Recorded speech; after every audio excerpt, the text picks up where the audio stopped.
Acompanhe a partir de agora mais um podcast do Preto no Branco.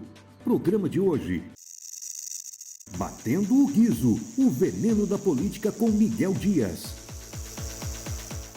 Alô, amigos, um grande abraço. Com a graça de Deus, mais uma vez, estamos aqui com o nosso podcast Batendo o Guizo, o veneno da política. Um pouco exagerado, sempre fazemos questão, até para não assustar os nossos convidados, porque aqui nesse espaço agora vamos conversar de assuntos de Cascavel, vamos falar de política, vamos falar de eleição, mas a política que é a mãe de todas as outras. A política educacional, a política habitacional, a política agrícola e tantas outras que nós temos por aí.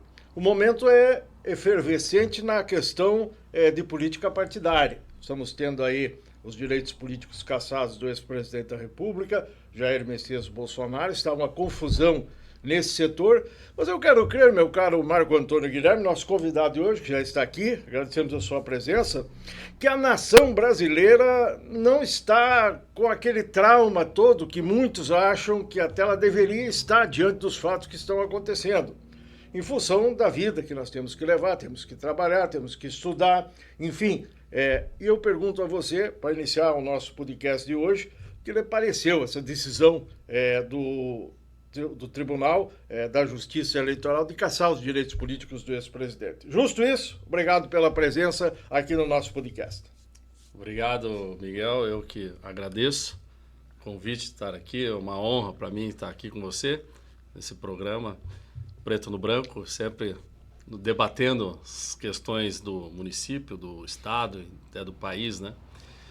Essa questão do Bolsonaro não veio com muita surpresa, acho que todo mundo já meio que esperava, né? O pessoal já meio, os juízes lá, os desembargadores, não, os ministros, né? Do Tribunal Eleitoral já quase que sinalizavam, já indicando o voto de cada um.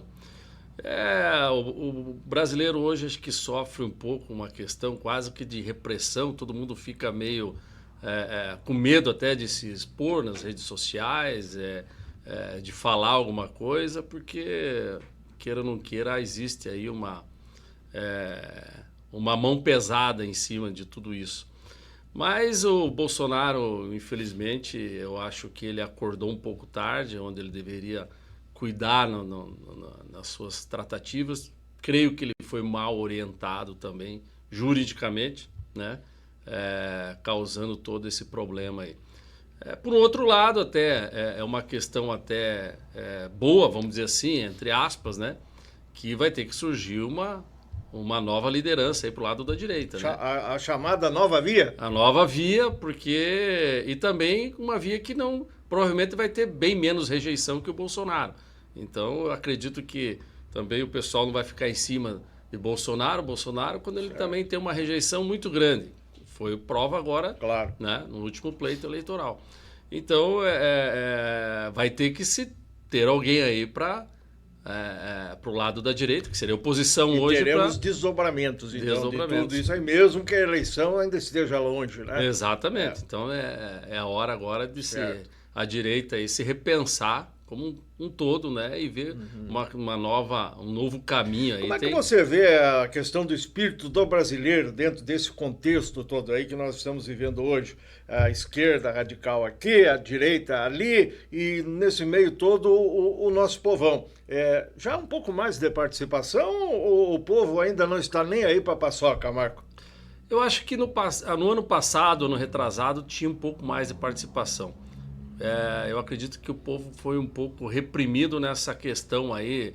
A gente viu que teve bastante participação antes da eleição e pós resultado eleitoral, havia-se muitos debates, manifestações, porém com aquela questão do dia 8 de janeiro ali, a questão ficou meio... Água fria.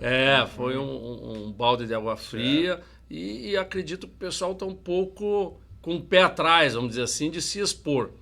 Mas nós vivemos num país democrático, né? Então temos o direito e acredito que a gente tem que cada vez mais expor as nossas opiniões, seja ela de direita ou de esquerda. Todo mundo tem o direito de expor, não de julgar, mas vou expor a sua opinião.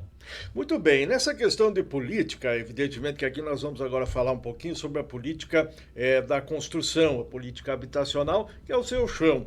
A construtora Guilherme já há mais de 25 anos, né? Eu até me perdi nas contas aí. Quantos anos 27 hoje? anos. 27 anos de atividades ininterruptas, sempre baseada aqui em Cascavel, mas construindo, pelo menos eu sei que para o Brasil, não sei se para o mundo ainda, agora você nos diz. Em relação a tudo que tem acontecido e o fato de hoje nós estarmos ainda com a construção num bom momento, isso vai continuar ainda indefinidamente? Eu acredito que sim, porque o Brasil é um país que produz muito, né? É uma população que tem crescido muito, tem muitas obras e infraestruturas a serem feitas, né? Nós temos muita deficiência em infraestrutura, tanto ela rodoviária, ferroviária, nem se fala, né? Nem existe praticamente, escolas, delegacias, presídios, então tem muita coisa para acontecer ainda. Fora o déficit habitacional, que é muito grande, né? No país todo é muito grande. Então, esse governo, que tem o governo federal, tem uma política voltada para isso. Deveria ter já, no governo passado, ter acontecido isso, tinha que ter tido uma abertura maior. Porém, nós temos um problema que a população está endividada, é difícil do cidadão conseguir um financiamento junto à Caixa Econômica Federal ou aos bancos privados, né, para isso.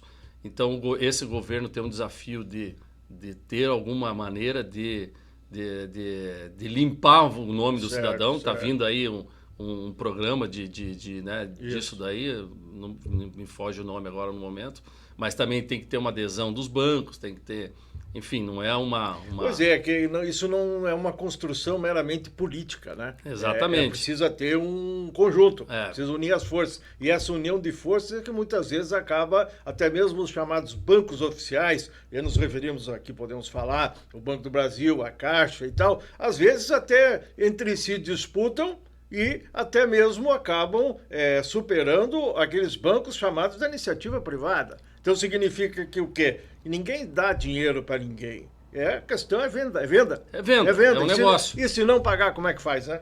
Se não pagar, como é que faz? É a questão que, por exemplo, a Caixa Econômica ainda tem um programa que pega recursos do FGTS, né? Que tem muito dinheiro para isso daí. E é para isso mesmo, que são para obras de infraestrutura, no caso de água, esgoto, né? Pavimentação e também a questão da moradia popular. Mas nós temos essa questão que se o cidadão tem lá um débito lá de 50, 60, 100 reais ou até menos, sim, ele não consegue um financiamento da casa própria. Então é um desafio grande que dinheiro para isso tem. Quem que não deve, né? Quem que não deve alguma coisa, né? Porque o custo do brasileiro ficou muito alto para ele viver, né? Então, o déficit habitacional é muito grande, dinheiro tem, política habitacional tem, e acho que vai melhorar ainda, porém tem essa questão a ser resolvida, que é do endividamento da população, que eu acho que é um desafio para o governo federal, disso daí. Eu acho que daria para ser feito alguma coisa, por exemplo, do cidadão querer financiar a casa própria, trazer essa dívida junto, né? E os próprios bancos fazer a composição ali, já liquidam aquela e resolve a situação dele também na questão de moradia, né? Então tem que ter algum programa nesse sentido. Seguidamente a gente escuta o governo anunciar aí em todas as instâncias alguns programas, algumas soluções, e aí depois alguém diz assim, não, mas isso aí não é para o pequeno. Isso aí é para o grande, nem o médio consegue, porque é tanta exigência que daqui a pouco o cidadão não consegue acessar, se habilitar ao dito programa que vem aí. É assim que funciona às vezes? Não, o programa para financiamento para a população, vamos dizer assim, de baixa renda, que agora eles estão falando que vai ter nesse novo Minha Casa Minha Vida, também vai aumentar o valor aí para 500 mil, então vai ter, lógico que a taxa de juros vai ser outra. Mas a questão é que não é difícil de você ter acesso ao financiamento. Eu volto a dizer, o problema é o cidadão estar com o nome limpo para conseguir esse financiamento, né? Então, até as taxas de juros são menores, né? para a população de baixa renda. Então, a Caixa Econômica tem todo um sistema de cálculo ali que, dependendo do número da família, o número de familiares, número dependente, se o homem e a mulher trabalham, se o filho trabalha, então vai caindo ali, a taxa de juros vai também o valor da parcela. Eu acredito até que para a classe média alta tem uma oferta, vamos dizer assim, maior, mas o juro é outro também, o dinheiro é mais caro também. Né? Então não a regra não é igual para todos ali, como não deve ser mesmo. Né? A população de baixa renda tem que ter uma benesse do governo para poder, senão não consegue sobreviver. Subsídio, alguma coisa do tipo aí. Exatamente. Né, também, né? Outra coisa, Marco, saímos em Cascavel, vamos falar daqui, da nossa aldeia, damos uma olhadinha à direita, à esquerda, só falta para cima também. Né? E para baixo, não sei se tem muito, mas também já tem a obra, a construção. 3.700 unidades em construção com habilitação na prefeitura. Eu sei que foi um número que o prefeito Leonardo Paranhos disse um dia desses aí, com bastante ênfase na própria imprensa. É obra para dedéu, né? Quer dizer que vocês, se não enricarem agora, não é essa questão, não é a questão, é que a cidade é grande, está aí, né? O último aí é 348 mil habitantes, 350 mil habitantes, o último censo. Se for ver, é uma questão também de legalização, não tem aí o tamanho dessas obras, então, como se também facilitou muito o processo de aprovação de projeto junto à Prefeitura Municipal, então muitas dessas obras que eram ilegais hoje estão legalizadas, né? Então não é questão que tem bastante obra, sim. Há uma falta de mão de obra aí na cidade, né? Tem um déficit de mão de obra. No estado, no país, não vamos dizer no estado do Paraná, há um déficit. Isso também é devido a alguma política de assistencialismo que teve aí devido à pandemia. Né? Então, tem muita gente aí que prefere não ter a carteira assinada, abrir um negócio próprio e tal. Trabalha na informalidade, então quando vem para a formalidade, então eles preferem não trabalhar na formalidade. É a questão da mão, né? A mão acaba doendo, né? No cabo da enxada. Exato, e também por aí, né? A construção civil é um processo praticamente artesanal, né? Enquanto lá a agricultura se mecanizou bastante, né? Teve um avanço muito grande no maquinário, a construção civil teve, mas não tanto. Tem que ter, né? Nós temos que ter o carpinteiro, o pedreiro, tem que ter, né, esse trabalho digno aí, o servente, né, o auxiliar de produção. E está cada vez menor isso daí, né? Se você sair nas obras aí, você vê o pessoal aí jovem, é um serviço que não atrai tanto a população jovem. Mas o que acontece aí? Só para que a gente aproveite a oportunidade, o empresário Marco Antônio Guilherme, da construtora Guilherme, um cidadão de Cascavel, também evidentemente que acompanhando todo o sufoco aí. Porque muita gente precisa de uma complementação de renda, precisa fazer um adicional, um bico e até procura alguma coisa, né? Mas o que hoje nós temos? Temos aí a agência de emprego nossa e tantas outras aí perto, Toledo, ali Foz do Iguaçu, com um número muito grande de vagas e faltando gente para trabalhar, inclusive na construção. E dizem assim, que quem trabalha bem, é responsável e sabe mexer a colher, não precisa se preocupar, que sempre vai ter emprego sobrando. E o salário não é merreca, é verdade? O salário na construção civil hoje está bom, né? Poderia estar até um pouco melhor. O problema da construção civil é a questão da legislação, ela é muito travada, ela nos trava como empregador em pagar em cima de uma produtividade, né? Então, como é que você vai pagar um pedreiro que assenta ali X metros quadrados de parede num dia e o outro assenta menos? Então, você tem que ter um sistema de medição muito complexo para comprovar isso pro sistema trabalhista que não generalize todo mundo, entendeu? Então, para você pagar em cima de uma produção, isso tem que mudar rapidamente para poder atrair né, mais funcionários para a construção civil, Sim. onde eu faço um sistema de meritocracia, onde vai receber, quem Sim, trabalha mais certo. vai receber mais. E funcionaria isso? Funcionaria muito bem, e muito bem, Uhum. onde você poderia premiar o teu... Pode até ser feito isso, mas só que eu volto a dizer, o sistema de medição disso é muito complexo. Sim, né? daria muito Daí problema. teria ali dias de Daria chuva. muita dor de cabeça aí. Então, Muita e é reclamação difícil e tudo lá mais, na também. frente um juiz trabalhista, numa eventual reclamação trabalhista, entender isso, né? Certo. Então, nós temos aí a chuva que atrapalha, o clima, então é uma indústria a céu aberto, né? E ela é itinerante, então é meio complexo isso daí, mas daria para ser feito. Nós precisaríamos de uma flexibilização da lei trabalhista para que isso ocorra e que atraia mais mão de obra para o setor. Está sendo trabalhado isso, então está sendo buscado. Isso. O senhor falou em relação exatamente às ilegalidades, obras que são irregulares, né? Que tipo de obras são essas? São obras, muitas vezes, que elas são obras de continuidade de uma casa, de uma casinha, um lance a mais, um puxadinho, onde o cidadão consegue, duras penas, o material e tal, de repente ele mesmo vai fazer a mão de obra, arruma um parente e tudo mais, né? E aumenta a sua casa. E a casa, ela tem um registro, né? Sim. Que é na prefeitura, por causa do IPTU, enfim, essas questões documentais. Quando aumenta um pedacinho da casa e não faz o respectivo registro, o que acontece com esse imóvel? Ele acaba ficando meio legal e meio ilegal, né? Como é que faz para resolver esse problema? Isso é muito caro. Existem programas para isso? Acho que de tempos em tempos a prefeitura até faz um chamamento desse pessoal que queira regularizar a sua obra, fazer um abatimento lá no imposto. De tempos em tempos tem isso. Não é muito caro.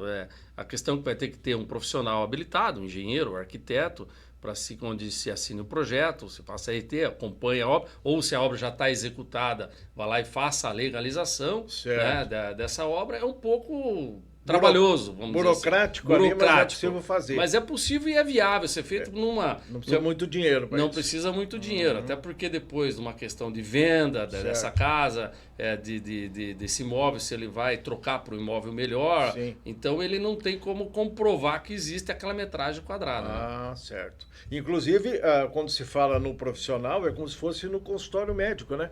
Quando alguém precisa tratar da saúde, vai aonde? Exatamente. Vai falar com quem? Então, dentro de uma obra, de uma construção, estamos falando do pequeno, mas poderia ser dessas obras grandes que vocês fazem também. Tem que ter os profissionais habilitados para fazer a coisa direitinho, porque senão não funciona. Não funciona. Vamos falar um pouquinho de obra pública também. Eu sei que a construtora Guilherme tem se especializado, participa de muitas licitações por esse mundão afora, ganha muitas obras. Aqui, por exemplo, que eu lembro assim, de sem pulo, o Teatro Municipal tem a marca da construtora Guilherme. Tem. Então, nosso Teatro Municipal. Câmara Municipal também? Câmara Municipal não, também, né? Então são dois, e muito mais, escolas e tudo mais, né? Agora, fazer um projeto público, Marco, licitado e um particular, tem muita diferença? É mais fácil fazer uma obra pública? É mais tetinha? É uma moleza fazer uma obra pública? Não, bem pelo contrário. A obra pública é muito mais difícil, mais burocrática e está cada vez ficando mais burocrática ainda, porque as legislações, tanto ambientais, têm pego muito, né, nessa questão. O Tribunal de Contas tem sido muito atuante em cima dos órgãos públicos, tanto estadual, municipal e federal. Então, uma obra pública hoje, uma empresa tem que estar muito bem preparada para se executar uma obra pública. Se habilitar para poder ganhar. Eu nem digo só em se habilitar. Habilitar mas até pode. O pós-habilitação e que venha a ser vencedora de um certame licitatório. Então, ela tem uma série de documentos hoje que tem que ser apresentados, acompanhados. Eu digo assim, a burocracia hoje dentro de uma construtora ficou muito grande. Vamos dizer que a obra, lógico, ela é importante, você precisa de pessoal habilitado, mas o pessoal da retaguarda hoje também você tem que ter, ainda mais agora com a nova lei de licitações aí que veio. Vigorando agora. Tá vigorando, apesar que a lei 8666 foi prorrogada para se Só até o final do ano, né? Era para se ter encerrado agora em abril. Mas vai mudar então, vai ficar um pouco mais rigoroso. Já tem uma lei aí, tem. uma nova, que é o sistema, é uma lei que traz assim uma inversão de abertura de licitação, por exemplo, você hoje aqui no estado do Paraná a gente já teve isso, que é você pode abrir o envelope de preço primeiro, se assim o órgão desejar, e depois abre a documentação. Mas numa lei federal agora veio para regulamentar isso, então pode ser feito uma inversão da abertura das propostas, né? Você pode ser vencedora, a empresa pode ser vencedora primeiro, depois vai se analisar a documentação dela. Também tem um outro sistema que é o RDC, que é o Regime Diferenciado de Contratação, onde o órgão público ele só apresenta um modelo de projeto ou um anteprojeto e a empresa faz todos os projetos complementares, todos, e depois se inicia a obra. É uma licitação integrada. E também tem o sistema que é o preço fechado. O órgão não divulga o preço ou divulga parte só vamos dizer, o preço máximo, mas não divulga a planilha. Então, a gente vai ter, já estamos tendo e vai ter uma série de mudanças nisso tudo aí. Agora, não só a empresa, o senhor cita aí e descreve a necessidade de ter equipe, técnicos e tudo mais, né? Mas também o próprio órgão público, o próprio gestor que está promovendo a obra, a licitação, que vai empenhar os recursos e tal, precisa estar por dentro da legislação, porque a coisa também vem complicando cada vez mais para o gestor público, né? Para o gestor público também está difícil, porque o tribunal está cada vez cobrando mais, e com essa questão da informática, aí ficar tudo mais rápido, até essa questão da pandemia trouxe aí a abertura aí para você fazer licitações até online, reuniões online, então a coisa ficou muito mais rápida e com a disposição aí todos no sistema aí de licitações. Temos até pregão eletrônico, sistema randômico, né, que é usado. E, todas as licitações, a maioria delas são todas acompanhadas aí através de sites. Então, hoje ficou uma documentação muito grande que a empresa tem que para se habilitar e depois para poder receber as medições também. É verdade que simultaneamente, automaticamente, nós estamos em Cascavel, torno a dizer, vamos falar da Prefeitura de Cascavel, um andamento processual ou até mesmo um pagamento que é feito para um prestador de serviço online, faz aqui e já aponta no Tribunal de Contas do Estado. Falam que tem um programa até com uma equipe que meio que é um Tribunal de Contas municipal dentro da Prefeitura. Ficou assim, hoje tá bem, vamos dizer, aberto essa questão, né? Até acho que deveria estar um pouco menos burocrática na questão de papel, que alguns órgãos públicos aí pedem muita papelada de você entregar fisicamente, e por um outro lado tem essa questão toda Teria que acompanhar lá no... exatamente. Na boca da botija. Na boca da botija. Então... Mas fala assim que falta muito fiscal. Você fala que isso faz tempo que eu escuto aqui em Cascavel, 26, 27 anos, a carência de fiscais na Prefeitura Municipal, e vamos falar de todos os setores, inclusive na questão de obra. Como é que funciona a fiscalização de uma obra que a construtora faz? Não, todas as obras públicas obrigatoriamente tem um fiscal nomeado, no mínimo um, né? A maioria das nossas obras... Ali na hora do contrato? Na hora do contrato já tem a nomeação do fiscal e do gestor do contrato. Que é um funcionário de carreira. Pode ser funcionário de carreira ou contratado. Isso fica a critério do órgão público. Tem que ser um profissional habilitado. Habilitado.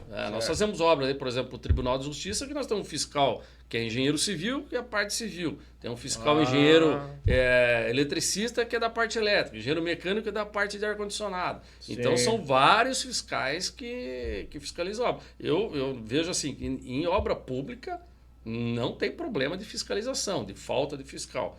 Pode ser que a prefeitura, ou o Estado tenha a questão de fiscalização em outros setores, vamos dizer, fiscalização aí de código de obras e de municipal, de fiscalizar obras particulares. Mas em obra nas pública... públicas não tem. Não e tem. Nem poderia. Nem né? poderia ter. Nem poderia ter. Uma falha, porque né? não se pode iniciar uma obra sem a fiscalização. Exatamente. Então é obrigado a ter. Já quando você assina um contrato e posteriormente recebe a ordem de serviço, já sabe quem vai ser o fiscal. Agora, muitas vezes a gente noticia, comenta aqui, sai no preto no branco, sai na televisão, sai na rádio, por aí afora, que determinada obra mal foi entregue, mal foi inaugurada e tal, está tudo encaminhado, claro que ainda está no prazo da garantia. Hoje uma obra tem até quantos anos de garantia? São no mínimo 5 anos. Tem garantia. Depende o que tiver dentro da obra. Tem muita gente que acha que não, mas tem garantia sim, né? Tem até garantia vitalícia, né? Então, mas aí daqui a pouco o que acontece? A notícia é que tem que refazer a obra porque rachou um lado, trincou o outro lado e tal. Esses casos são esporádicos, talvez nem tanto, mas por que acontece se o técnico, aquele lá da prefeitura, foi lá e passou o chamegão? Pode receber a obra aí, pode pagar. Aí existe uma série de fatores que ocorrem, né? Então, por exemplo, igual você falou, uma questão de rachadura. Nesse sistema que existe hoje, na licitação da 8666, né? Por exemplo, uma concorrência, uma tomada de preço, o órgão público fornece todos os projetos para a empresa, certo? Desde o projeto... a sondagem do terreno, o projeto estrutural, elétrico, hidráulico, certo. Enfim. E a construtora executa. Sim. A fiscalização tem que ir lá e olhar se está feito, executando daquela maneira que está no projeto. No caso, se não está? Se não está, aí é erro da fiscalização e da empresa que está executando. Aí para e faz de novo. Certo. Agora, pode ser uma questão de... no problema de uma obra aí, igual você falou, de rachadura, pode ser um problema de projeto, comum, né? é comum. Né? Pode ser um problema de projeto de estrutural, de fundação ou má execução. Então teria que se verificar isso. Nesse sistema novo, igual eu falei antes, que é integrado, onde a empresa desenvolve o projeto, não vai ter mais isso. Certo. Então, porque o projeto estrutural é da empresa. Sim. O projeto elétrico é da empresa. Os projetos complementares todos são da empresa que está executando. Lógico, o órgão recebe, ele analisa... Vai estar embutido ali no valor. Vai estar embutido no valor. Você vai ter que ter profissionais. A prefeitura não vai ter mais um corpo técnico lá. Ela não vai precisar licitar projeto, por tipo exemplo. Assim, exatamente. Você vai ter que pagar, né? Vai ter que pagar. Então, existem várias maneiras. Eu costumo dizer que também que a obra, a partir do momento que você entregou... hoje, amanhã você tem que ter uma manutenção, né? Então, às vezes é uma calha que tem que ser limpa, né? Se houve algum problema, tem que ser comunicado à empresa. A empresa tem um prazo mínimo ali aí nós também temos que ver algumas coisas. Não estamos falando mal aqui do engenheiro Marquinhos, nem do engenheiro Jefferson, nem da engenheira Sati e dos demais lá, né? O Sávio, que fazem o esforço, trabalho já há muito tempo. Não estamos falando mal de ninguém. Pessoal bom que trabalha na prefeitura. Mas o que acontece? A prefeitura cresce, o município cresce e, de repente, as equipes também não crescem, não tem aquele complemento, aquele número aquelas condições, aqueles recursos. E aí fica complicado também acompanhar tudo isso. A gente sabe que isso, de vez em quando, acontece. Agora, a questão política também vai do capricho do gestor e do capricho da empresa. Se os dois são caprichosos, aí se ajudam e fazem uma boa obra, porque os dois ganham. Exatamente. Eu não enxergo assim, que só porque o prefeito só vai pagar, e não é o dinheiro dele, e a empresa vai receber para trabalhar, não vão caprichar. Porque imagina depois, aparecia no Fantástico aquele filmezinho, parece que tinha uma cara de rato assim, que fazia uma investigação. Onde está o nosso dinheiro? Exatamente. Perguntava. E quanta gente boa acabou aparecendo naquilo, e até hoje, né? Não se sabe bem. Então tem que ter capricho, né, Marcos? Mas tem que ter capricho do gestor, né? De quem está fiscalizando, que está executando, mas também tem que ter lá atrás, não defendendo a empresa, tem que ter... Tudo começa num bom projeto. Num bom projeto, certo. Num bom orçamento, porque também tem aquela questão, chega o profissional lá com um orçamento para pro gestor, pro prefeito, pro governador, e fala, não, tá muito caro, pode diminuir a metade aí que eu fiz uma casa, não sei aonde, aqui eu gastei bem menos que isso. Aí vai, a questão política, vai lá, licita a obra um valor abaixo, Aparece lá uma empresa desesperada, ganha com valor abaixo, E aí não faz. daí não consegue fazer. Em muitos casos é o contrário. Aparece lá um valor bem alto, que alguém olha e fala, isso aí está super valorizado. Também. Super faturado. E aí já dá outra complicação. Já dá Então outra veja como não é complicação. fácil, né? Não é fácil, não é fácil. Agora o Teatro Municipal demorou, né? Demorou, O que demorou. aconteceu? Foi um problema ali? Só para resumir, a Câmara Municipal também deu problema. Até esses dias estava chovendo lá dentro, agora que parou de chover. Então, coisas assim que viram até certo folclore, né? E que envolve empresas, envolve gestores e tudo mais. A questão do Teatro Municipal, por exemplo, houve ali erro de projeto.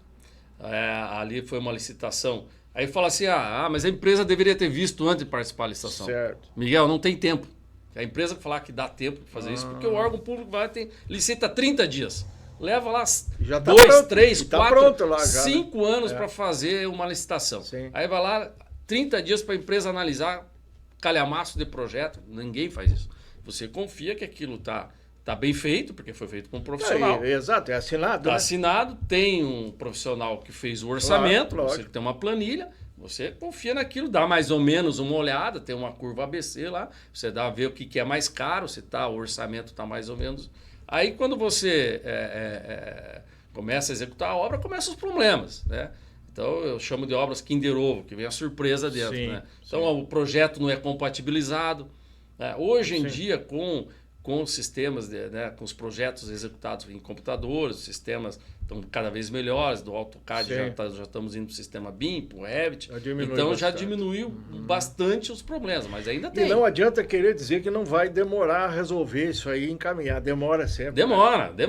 Em muitos casos, para tudo. Para tudo. Até reencaminhar. É. E aí é que vem a diferença grande da obra particular, onde a demora é desse tamanhozinho, se tiver. Exatamente. E a obra pública, que às vezes é uma eternidade. Muitas vezes a empresa vê o problema, quer alterar, por exemplo, no caso de um telhado, como você falou, olha, esse telhado vai dar problema, você escreve. Aqui dizendo da que vai dar Câmara, problema. né, que nós citamos A Câmara ali, Municipal, passava. por exemplo, teve 3, 4 empresas que fizeram ali. Nós fizemos uma parte, depois entrou outra.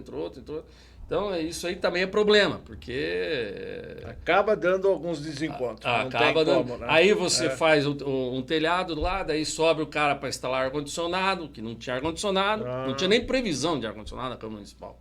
Né? Aí sobe o cara para instalar a antena da internet, só isso, para aquilo, e vai danificando. Certo. Então não tem um programa de manutenção, por exemplo, aí não tem, Certo. né? E via de regra, esse tipo de briga, questiúncula, né? Acaba indo para o judiciário, né? Também. Vai que pro aí que é judiciário, uma outra morosidade, né? É outra morosidade. Só para a gente É esclarecer outra bem morosidade. isso Aí né? tem perícia, né? Aí demora. Aí, enquanto isso, fica lá danificando Certo. todo o prédio público, né? Estamos conversando com o empresário Marco Antônio Guilherme, da construtora Guilherme, hoje aqui falando um pouco de cada atividade dele aí, que são muitas. E aí, evidente que alguém vai dizer assim, mas esse rapaz aí e tal, fala um monte, mas não vai perguntar dos pontos de ônibus, dos abrigos de ônibus, o que houve, o que está acontecendo, porque veja bem, já faz tempo, né? Faz tempo. O que está acontecendo com os... Conta para nós aqui. A pro questão povo dos inteiro. pontos de ônibus é uma obra itinerante, né? Ela foi feito um levantamento lá atrás, que acho que foi meio às pressas, porque além do ponto de ônibus, tem a calçada, né? Então tem o acesso ao ponto de ônibus, porque o programa, que era o programa, acho que Avançar Cidades, alguma coisa assim, da Caixa Econômica, junto à Prefeitura, tem que estar a calçada e o acesso do cadeirante. Então isso foi feito um levantamento assim, meio que às pressas, eram 815 pontos de ônibus, né? Nós já instalamos, se não me engano, 600 pontos de ônibus na cidade. Então esse levantamento, a maioria das vezes não bate quando a gente chega no local. Quem que faz esse levantamento? Quem fez foi a prefeitura. Foi a prefeitura. Então, só para deixar, para pontuar bem. Aí, como foi feito também no passado, às vezes ali daí o cidadão chegou lá, já fez a calçada, tinha uma árvore, foi removida, sim. não tinha uma árvore pequena e a árvore já está grande. A origem disso é por causa disso aí. Uma das questões. Veio também a pandemia, nós tivemos um problema de falta de material, os materiais extrapolaram os valores. a prefeitura Pois reequilibrou é, o preço, pois é. porém demorou muito para É. reequilibrar o preço. Né? Aí também, pós-pandemia, teve uma mudança muito grande, segundo a prefeitura e a Transitar, na questão da movimentação do cidadão. Então ele começou a ir de carro, ele não foi mais trabalhar. Mudou então, o comportamento. Mudou o comportamento. Do Então usuário. o itinerário do ônibus mudou, Certo. tiveram que ser linhas novas a apresentar, então você tem que Aí realocar altera, o ponto, aí alterou. alterar o ponto. Então, é uma série de fatores que deu uma atrasada aí nessa questão dos uma pontos de atrasada ônibus. grande, É. e o povo chiando, né? Chiando. O povo chiando, passando o tempo e tal. Então, Nós temos o que- uma demanda também, e tem uma fiscalização em conjunto com a Caixa Econômica, E que eu às ia vezes perguntar sobre não a se Caixa. conversa com a prefeitura e com a empresa. Também tem a questão da depredação do ponto de ônibus, Pois que é. ainda a prefeitura entende que depois de um bom tempo a gente entrou no acordo, porque eles entendiam ainda que nós tínhamos que dar manutenção. Porque nós não tínhamos entregue toda a obra. Certo. Então agora que a gente vai lá, entrega o ponto, fotografa, depois do que está o adesivado, tem a lixeira, a gente fotografa, põe o número do ponto, esse ponto está entregue. Então agora estão aceitando assim, porque nós temos ponto de ônibus aí que foi danificado por Sim, carro sim. que nós não recebemos. Sim. Sim. Entendeu? Não, Nem chegamos passou lá por na hora. vocês. Chegamos na hora de medição, já tinha. O Já carro tava. já tinha batido no ponto de ônibus, assumiu o ponto de ônibus e Aí daí virou uma confusão. então, virou né? confusão. Entendeu? Então, é um contrato bem engessado, vamos dizer Certo. assim, que eu acho que teria Inclusive, que ter. pelo que sabemos, a própria empresa esteve ali um pouquinho para abandonar tudo, né? Sim. Porque daqui a pouco vira uma confusão grande aí. E parece É que andaram fazendo uma conta que como é que chama quando termina o contrato? Anula o contrato, enfim. Rescinde. Se rescinde o contrato, sairia mais caro para o município, né? E aí foi onde entrou o entendimento entre vocês. Isso, no caso aqui, que é a empresa sua. Exatamente, Então, para uma rescisão contratual ia sair mais caro do que reequilibrar. Então, foi feito o entendimento para um reequilíbrio de preço, que é um processo natural. Certo. Isso está dentro da lei, não tem... É tudo hoje feito dentro da lei, não tem nada. Reequilíbrio de preço, não foi só a Prefeitura de Cascavel que reequilibrou o preço, mas o sim. governo do Estado, o governo federal. A obra demora mais que um ano, tem um reajuste, é a lei. E é uma questão que tem que ter um reajuste, porque nós temos inflação. Entendeu? Então ninguém tem como prever um negócio. Quanto por cento aumentou mesmo o aço, o vidro e tal aí? Na época ali chegou. Foi um negócio, uma coisa grandiosa. Não, chegou a dobrar o valor. Dobrar o valor? Dobrar o valor, porque é material importado. Aí não tinha transporte, e a falta do material, quando a falta do material, o valor E aí foi aumenta. parando e parou no Brasil o estudo aí, né? Exatamente. Até que agora há pouco começou a dar uma normalizada. Dentro desse mesmo contexto, dessa linha de pensamento, é importante a gente destacar, assim, o ano que vem tem a eleição. O senhor é candidato a alguma coisa? Não sou candidato, nem Mas serei. por quê? Por que tão assustado assim? Não, É porque só eleitor, só votar, então. Só votar. E olhe lá. Não, vou votar. Vai tem votar. que votar, lógico. Bom, tem que então, votar. aí o senhor chegou onde eu queria chegar. Temos vários nomes, que não interessa, nós não vamos analisar nomes. Não é o caso nesse momento, nesse programa. Vários nomes, como pré-candidatos hoje, que podem não ser candidatos amanhã. Sim. Mas nós, eleitores, temos que ficar de olho num contexto muito grande, né? Que às vezes a gente não imagina que seja assim que funciona. Precisa ter um prefeito bom, um vice que ajude o prefeito e um quadro de secretários que entendam das suas funções, sejam quais forem, para auxiliar os dois que vão comandar a prefeitura municipal. Porque senão, problemas como esse que acabamos aqui de mencionar tendem a se repetir não só na construção civil, mas na merenda escolar, enfim, em tudo dentro de uma obra. Temos que caprichar na eleição que vem, Marco? Eu acho que como toda eleição tem que ser caprichado, né? Depende muito da oferta que tem, né? Então é muito difícil hoje. Eu vejo assim cada vez mais as pessoas se afastando da política, que deveria ser ao contrário. Mas isso tudo devido à nossa legislação, que é muito complicada. A gente viu já ex-prefeito aí de Cascavel, por exemplo, tendo que ler livro na biblioteca para criança. Não que dizer que ele não pague essa pena, mas fica a vida do cidadão fica muito exposta, tanto... Mas isso aí não tem como escapar, viu? Não. Se meteu na função pública... Pois é. Bem faz você e não ser político. Pois é, mas aí o que acontece? Cargo, As pessoas... eleitor. Porque... virou. Então, primeiro, o que acontece hoje, já há um bom tempo, né? Primeiro vai lá, coloca a mão em cima dos bens do cidadão, depois vamos discutir se ele tem, se ele deve ou não, mas coloca todo em disponibilidade os bens. O senhor sabe que um gestor público garante o seu mandato e tudo mais com seu patrimônio pessoal. Pois é. Então, com seu patrimônio pessoal. Isso vai afastando. A própria questão, você falou do secretariado, eu não sei hoje quanto que está um salário do secretário. Sobra uns 15 do bom. Então, um pouquinho mais. Aí é difícil também de você chamar mas pessoas. o salário mínimo é 1.300. É que aí cabe a nós que vamos votar, entender, porque nós não vamos eleger um cidadão que não tenha que ter um preparo monstruoso, que nem todos nós mereceríamos ter, mas não temos. Mas para ser um prefeito, não só da nossa cidade, qualquer cidade, qualquer município, o cara tem que saber como é que é a porta da frente e como é que é a porta dos fundos. Exato. Tem que entender a lei da licitação que nós falamos aqui agora. Ele tem que estar ciente também, a população também tem que estar ciente disso, que ele coloca a caneta lá em quantos milhões e que fica a responsabilidade dele, de um próprio secretário de obras, do secretário de finanças, de um prefeito. Então, é difícil isso daí.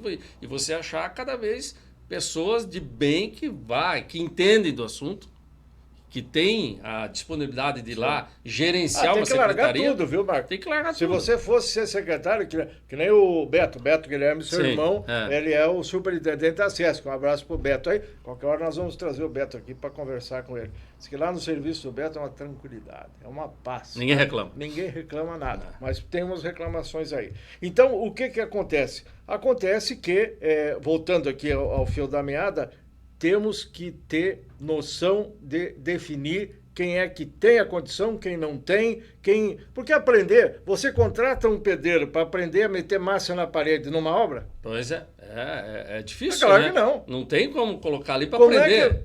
Como é que vamos colocar um gestor para aprender no cargo? Exatamente. Não tem como. Né? E além de tudo, entra a política no meio. Além do cara ter que ser... A política partidária, né? Ele tem que ser um bom gestor e um bom, entendeu? Tem que... Pois essa política aí atrapalha vocês também? Tipo empresários e tal? Ela se mete na vida de vocês? A política partidária, o vereador, o deputado, sei lá, o senador e tal? Mas se mete na vida de todo mundo, porque são eles que regem as leis. Mas querer fazer, querer mandar, querer botar defeito e tudo mais, não. Isso não. Ou pelo menos você não deixa, né? Não. Vai também do que agora, assim... do empresário, né? Exatamente. Tem que ser... Por defeito, tem que provar o defeito, né? Então tem que verificar o que está ocorrendo primeiro, se inteirar do assunto. Mas de repente alguém não gosta de você. Bom, o Marco é muito antipático, mas, viu? É antipático e tal. Mas não tem nada a ver simpatia com eficiência. Com tocar, exatamente. Né? Exatamente. É uma questão pessoal, né? Não gosta, mas tem que ver. Agora, o político que dá risada, que dá a palpa, as costas, esse aí é mais. Aí é mais bonzinho, viu? Eu vejo assim, que nessa questão de prefeito, Miguel, teria que ter. Que nem só de prefeito, governador, como presidente também. A questão de preparo, né? Já ir preparando uma outra pessoa para assumir, porque é difícil quando entra uma outra pessoa ali que não sabe do que está ocorrendo e tal. Então, mas... É o sistema. O sistema que nós temos não contempla isso. De preparar alguém, é muito antes pelo contrário. É muito eleitoreiro isso, sabe? Muito oba-oba. Vamos ver quem é que tem condição de derrotar o fulano de tal. Não, tem um deputado lá, assim, assado, que o cara é um monstro, começa a falar e tal. Então vamos trazer. E o cara vem e agrada o povo. Aí é difícil, né? Marco, vamos falar um pouco de idosos? Vamos, eu sei que você ainda não está na terceira boa idade, não? Não. Mas você está no meio dos idosos. Sim. A gente acompanha o trabalho seu pode nos falar aí, por gentileza, em relação lá ao São Vicente de Paula. Abrigo São Vicente de Paula. Abrigo São Vicente de Paula. Isso. Né? Como é que estão os nossos idosos? Não, Abrigo São Vicente de Paulo. É de Paulo, então, não Paulo. Tá. O abrigo hoje conta lá com 40 idosos, né? Nós temos ali as irmãs que cuidam, tem... Eu nunca lembro a ordem delas lá. São umas irmãs muito queridas lá. Sim, né? as irmãs agora estão em poucas ali, porque já Pois ficaram então, idosas, já foram para... Vai diminuindo. Vai diminuindo. Então, hoje ali o abrigo está com 40 idosos, 20 do sexo masculino e 20 do sexo feminino. E as irmãs cuidam lá, elas não deixam a gente tirar foto. A gente não deixa a gente ir lá explorar a imagem dos idosos. Né? E eu acho que não estão erradas.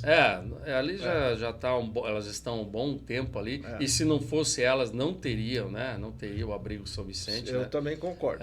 Porque é um trabalho, vamos dizer, de doação mesmo. E nós temos lá funcionários, vários funcionários, porque também a questão da legislação também pega pesado com as instituições de longa permanência, né? Que seriam os abrigos. A lei, são bem rigorosas, né? Questão de saúde, vigilância sanitária. E deve ser mesmo, né? Lógico. E tem que ser dessa maneira mesmo. Lógico.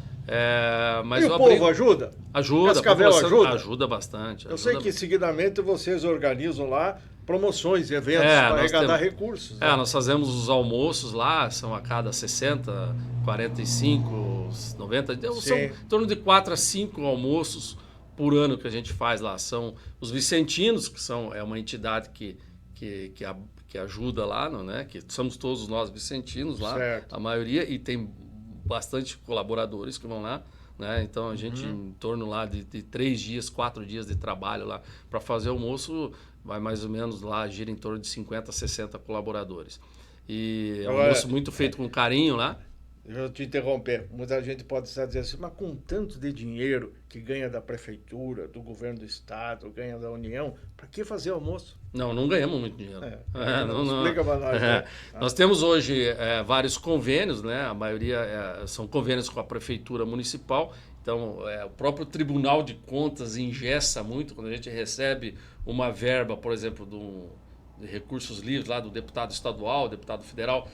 Por lei tem que vir para a prefeitura, né? E é a prefeitura que repassa para a entidade, né? Então isso às vezes causa uma morosidade grande.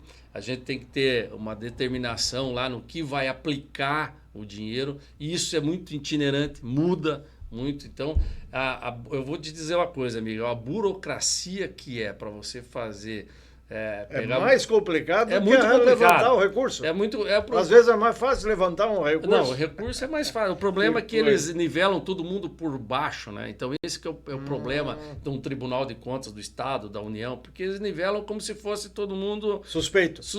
E daí, então você tem que comprovar que você faz aquilo tudo legal. E acaba atrapalhando muito, né? Nós por exemplo... Vocês são em quantos vicentinos lá, mais ou menos? A diretoria lá, nós somos em mais ou menos 8 pessoas lá, né? O presidente, secretário, tesoureiro, né? E que tem que se dedicar. Tem seus nomes lá, assino. Então você mesmo é o... Eu sou secretário. O presidente lá é o Euclides Pise, né? Certo. Então é muito difícil você conseguir dinheiro federal, estadual, municipal para isso. É muito difícil mesmo. E tudo passa pela prefeitura. E... por causa da legislação, há uma morosidade muito grande Mas nisso. a prefeitura faz o que pode. O secretário Hudson lá, ele tem nos ajudado bastante, bom trabalho. Eu lembro que na época da Inês de Paula, que era antes do Hudson, ela também, seguidamente estava lá, semana passada, apoiando. mesmo nós fizemos uma reunião com ele lá durante toda a manhã. Mas o problema é que o idoso, hoje, que está vindo lá para o Abrigo São Vicente, ele é um idoso cada vez mais dependente. Nós temos lá, dos 40, nós temos 28 cadeirantes, tem mais ou menos, acho que uns 8 que são acamados. Entendi. Então tem que ter funcionários lá 24 horas. Claro. Nós consumimos lá 140 fraldas por dia. 140 fraldas geriátricas por dia. Isso é fralda para Dedé. É bastante, então é difícil. E nós não temos uma fábrica municipal de fraldas na cidade. Não tem. Nunca se conseguiu isso aí. É uma cobrança. Mas a população tem ajudado, nós temos uma despesa lá de mais ou menos R$200 mil mês. Todo mês? Todo mês. Que coisa, né? Então, Nós conversando com o Hudson... Isso dá 2,5 milhões por ano, né? É bastante, é bastante. Tem Tem alguns décimo. remédios a gente consegue por poder público, né? Com a farmácia básica e tal, mas alguns não conseguem, nós temos que comprar. Nós temos que... O idoso, quando é internado, isso é um negócio... A gente interna um idoso no hospital, nós temos que pagar um acompanhante, porque a lei federal obriga a ter um idoso acima de 60 anos, tem que ter um acompanhante 24 horas. Tem preparado. Então é difícil você pegar alguém ali, o idoso já não... Ele está lá e é abandonado, ele não tem parente. Então, deixa eu lhe perguntar sobre a família. Eu não engulo isso até hoje, né?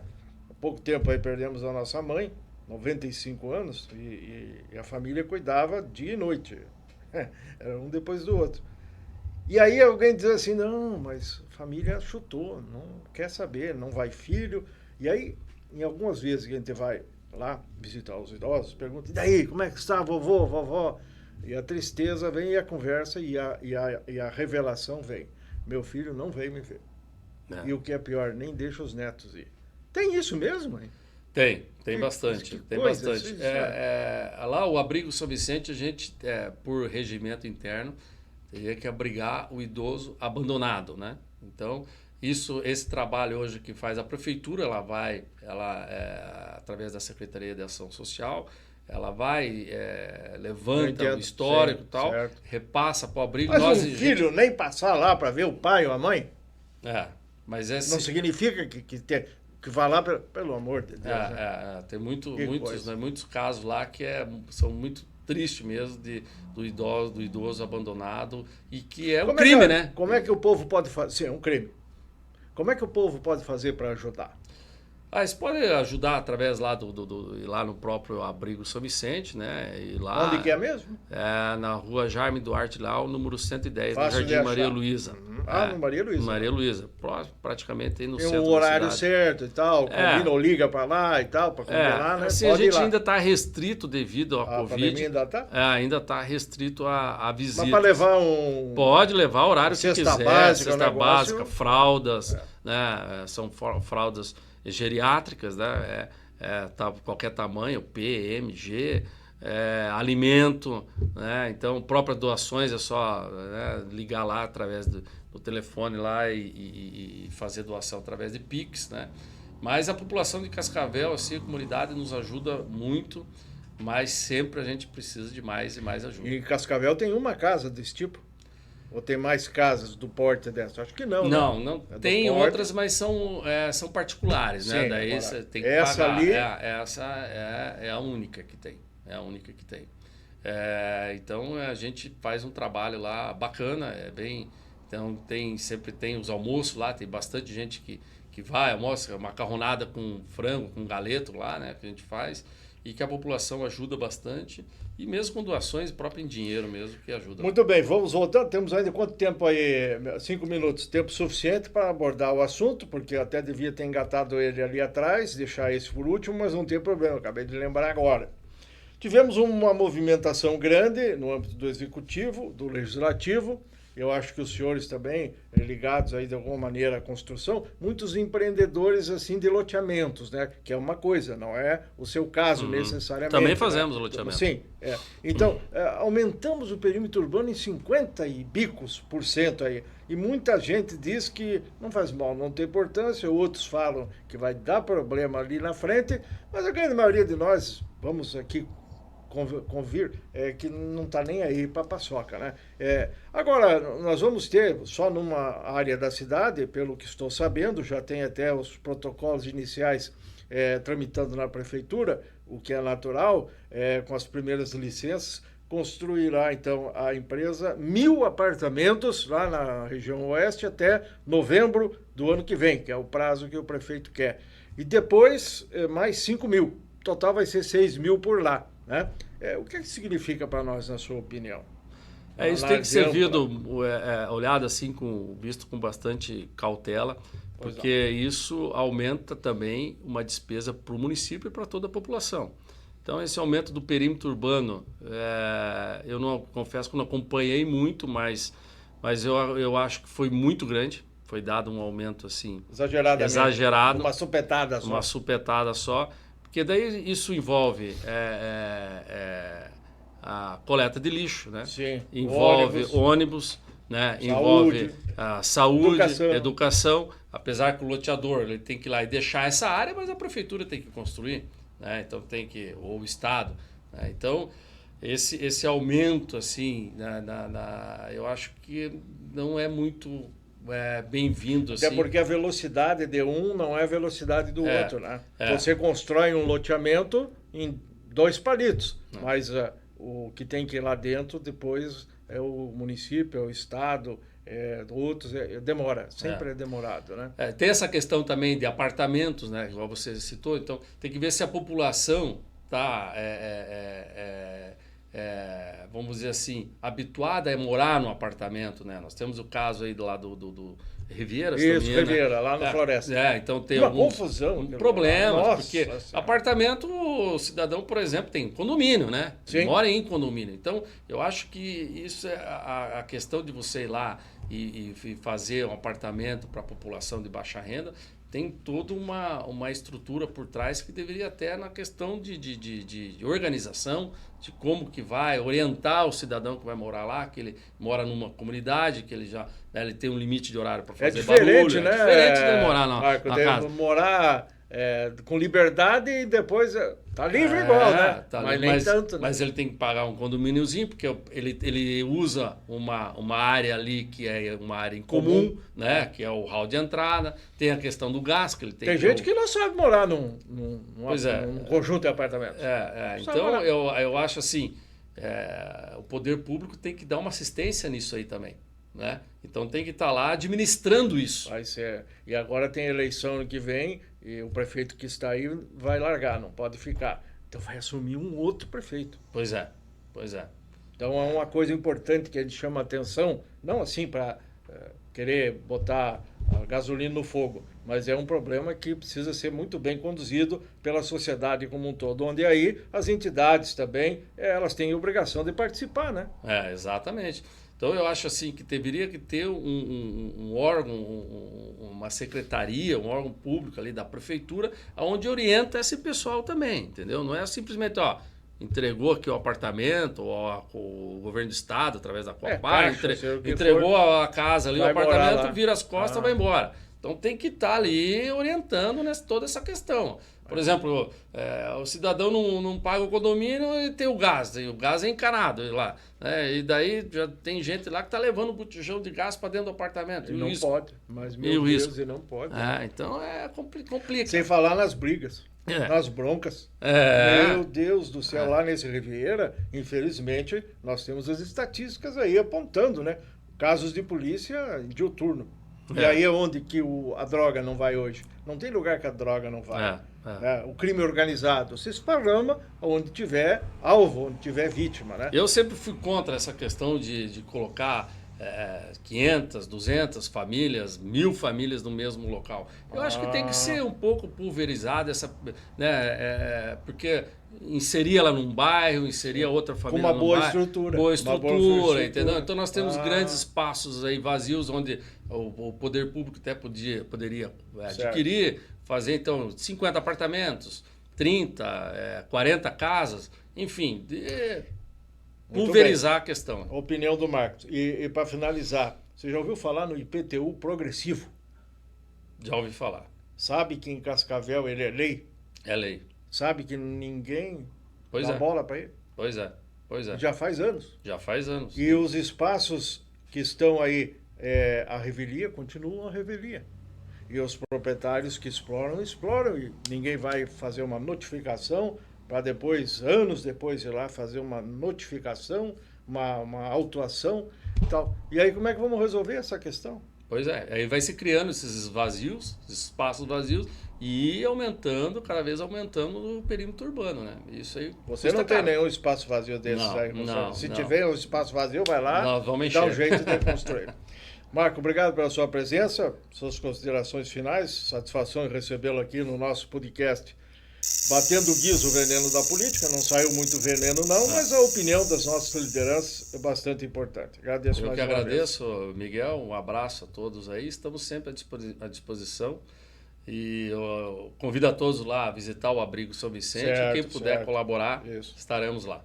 Esse é o Marco Antônio Guilherme, da construtora Guilherme, nosso convidado hoje do podcast Batendo Guizo, o Veneno da Política, que volta na próxima semana, se Deus quiser. Um abraço e até lá.